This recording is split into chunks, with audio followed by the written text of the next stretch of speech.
Take a breath, seriously, right now. Inhale and exhale. Now ask yourself, when was the last time you truly felt calm? Not distracted, not numbed out, not scrolling to avoid the silence, but actually calm. If you're like most people today, that moment feels distant. We live in a world wired for stress. Headlines scream, notifications buzz, and pressure piles up like unopened emails. Our nervous systems weren't built for this constant stream of alertness. Anxiety is no longer just a diagnosis. It's a baseline. And while pharmaceuticals, therapy, and mindfulness all play powerful roles, there's something ancient, warm, and surprisingly effective that's been helping humans deal with stress for centuries. A cup of tea, not as a cure-all, not as a magic potion, but as a ritual, a chemical ally, a brainwave whisperer. But what does that actually mean? What's happening inside your brain when you sip that warm liquid? Why do monks drink tea before meditation? Why do anxious people gravitate toward chamomile, green tea, or lemon balm without even thinking about it? In this episode, we go deeper. We'll explore the science of tea and anxiety, from L-theanine and alpha brainwaves to adaptogens that help your body remember calm. We'll ask, does tea really help anxiety, or is it just the placebo of routine? Are certain teas more calming than others? And can your daily cup actually rewire your nervous system over time? Because in a world full of fast answers, this is about slow solutions. Welcome to Spill the Tea. Let's take it sip by sip. Most people think caffeine is the reason they reach for tea. But the real star, especially when it comes to anxiety, is a compound called L-theanine. Found almost exclusively in tea leaves, especially green and black varieties, L-theanine is a naturally occurring amino acid. It doesn't sedate you. It doesn't numb you out. Instead, and this is key, it modulates your mind. In studies, L-theanine has been shown to increase alpha brain waves, which are linked to relaxed focus, lower levels of the stress hormone cortisol, reduce heart rate and blood pressure in stressful situations, improve attention and reaction time, especially under pressure. It's not a tranquilizer. It's more like a dimmer switch. Instead of shutting the lights off, it turns the brightness down without losing clarity. How it works in the brain. L-theanine crosses the blood-brain barrier within 30-40 minutes of ingestion. Once inside, it increases levels of GABA, dopamine, and serotonin, all neurotransmitters that influence mood, alertness, and relaxation. But here's where it gets interesting. Unlike medications that spike these chemicals, L-theanine works gently. It helps your brain regulate them naturally. Think of it like a wise friend rather than a pushy coach. It doesn't force calm, it invites it. And when paired with caffeine, as in most traditional teas, something unique happens.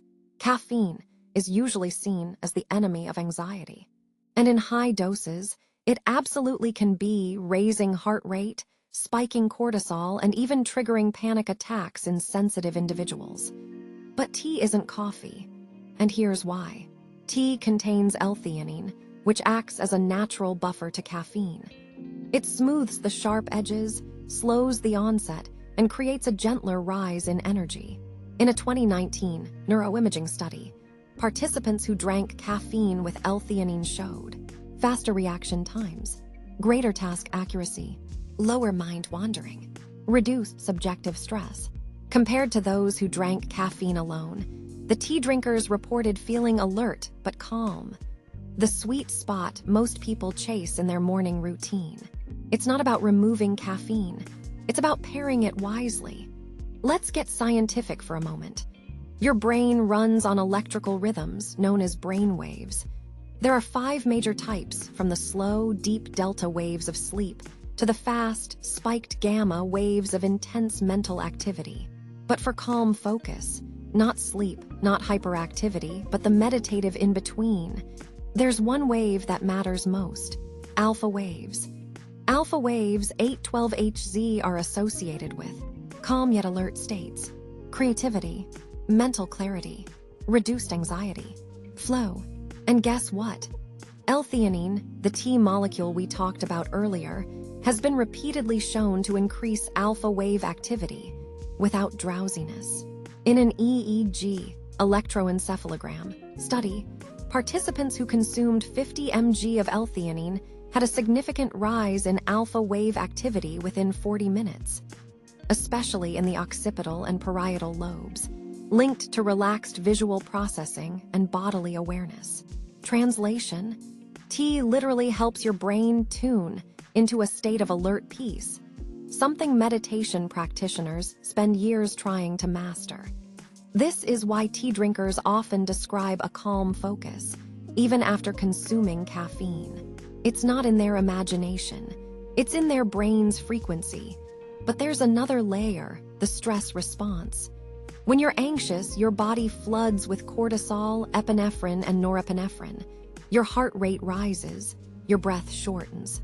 Blood rushes from your digestion into your limbs. Tea, especially green tea and some adaptogenic herbals, appears to gently inhibit cortisol production, particularly under stress. So when you sip tea, your body doesn't just relax, it stops panicking. Not all teas are about caffeine or theanine. Some of the most calming teas in the world are herbal, and many of them fall under the category of adaptogens. What's an adaptogen? It's a plant compound that helps your body adapt to stress, physically, emotionally, and neurologically. Here are some of the most powerful: tulsi, holy basil.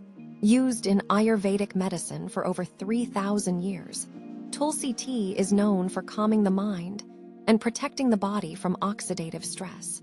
Clinical studies show tulsi reduces anxiety, improves sleep, and lowers cortisol, making it one of the top adaptogenic teas on the planet. Ashwagandha tea.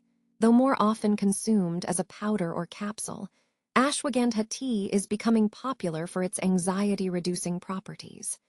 It works by modulating cortisol and HPA axis reactivity, and has shown remarkable results in individuals with generalized anxiety disorder, GAD. Lemon balm, Melissa officinalis. This calming herb has been shown to reduce anxiety and improve mood within 1 hour of consumption. It works by increasing GABA in the brain, the same calming neurotransmitter targeted by anti-anxiety medications. Passion flower. Often used as a sleep aid, passion flower tea also reduces restlessness, especially in social anxiety situations. Some studies compare its effects to low-dose benzodiazepines without the dependency risk. Chamomile. Yes, it's basic, but backed by real science. Chamomile contains apygenin, which binds to benzodiazepine receptors in the brain, offering gentle sedation and decreased stress. These teas don't rely on caffeine. They don't force alertness. They speak directly to your nervous system, helping it remember how to breathe again. Here's where the decision gets personal. Both green tea and herbal teas have anxiety-calming effects, but they work differently, and which one is best depends on your biology, timing, and sensitivity. In short, choose green tea if you want calm and clarity.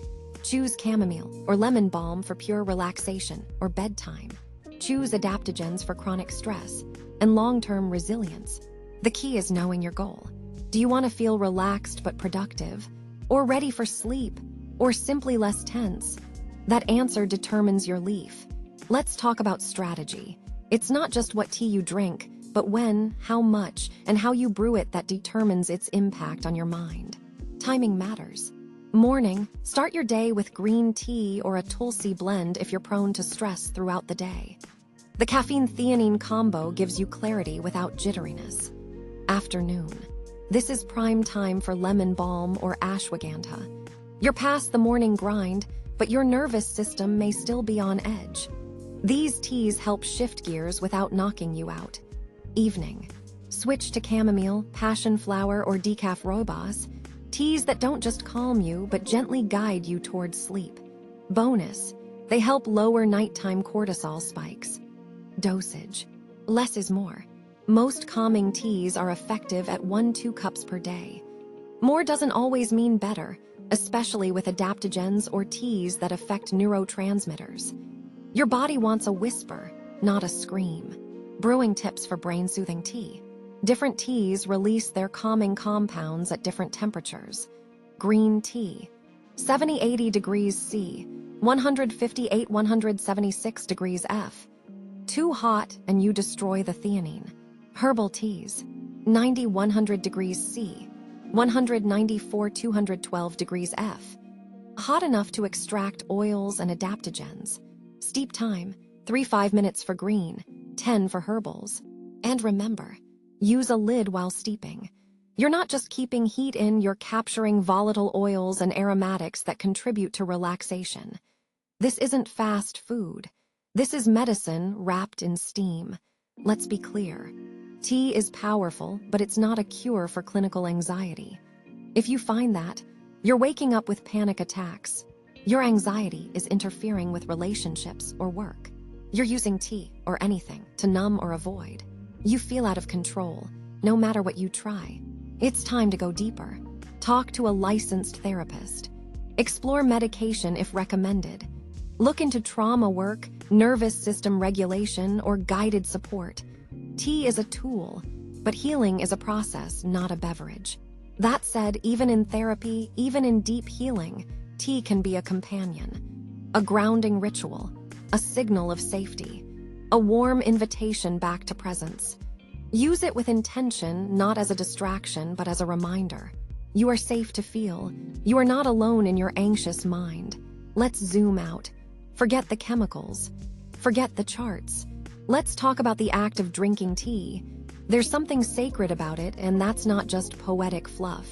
When you sit down with a cup, when you inhale the steam, feel the warmth in your hands, and take that first slow sip, you're doing more than hydrating. And here's what happens on a biological level. Breath slows, heart rate decreases, the parasympathetic nervous system, rest and digest, kicks in. You shift out of fight or flight mode. Even the shape of the mug you hold can affect emotional regulation. One study showed that holding a warm cup made participants rate others as friendlier. Warmth outside equals warmth inside. And when tea becomes a daily ritual, your brain starts associating the act with safety. It becomes a conditioned cue for calm, like a lullaby for your overthinking mind. This is why monks drink tea before meditation. Why cultures across the world treat tea as a ceremony. Because in a distracted, fragmented world, the simple act of preparing tea is one of the few remaining practices that forces you to pause. Not scroll, not rush, just pause, breathe, be. So here we are back at the beginning. You asked if tea can calm anxiety. And now you know. Yes, chemically, through L-theanine, adaptogens, and cortisol modulation. Yes, neurologically, through alpha wave activation and neurotransmitter support. Yes, emotionally, through ritual, rhythm, and safety signaling. And yes, spiritually, because in every cup, there's a moment of stillness. But here's the truth. Tea won't fix your trauma. It won't delete your deadlines or cancel your bills. But it might help you face them with a little more clarity, a little more softness, a little more you. So pour your next cup not because it's trendy, not because someone told you to, but because deep down, something inside you whispers, I'm ready to stop running. And maybe, just maybe, that moment is all you need. Thanks for joining us on Spill the Tea, where every episode is a warm, thoughtful dive into the little rituals that make a big difference. If this video gave you clarity, calm, or just a better understanding of what's in your mug, hit subscribe and share it with someone who needs a breather. And remember, you don't need to escape the world to calm your mind.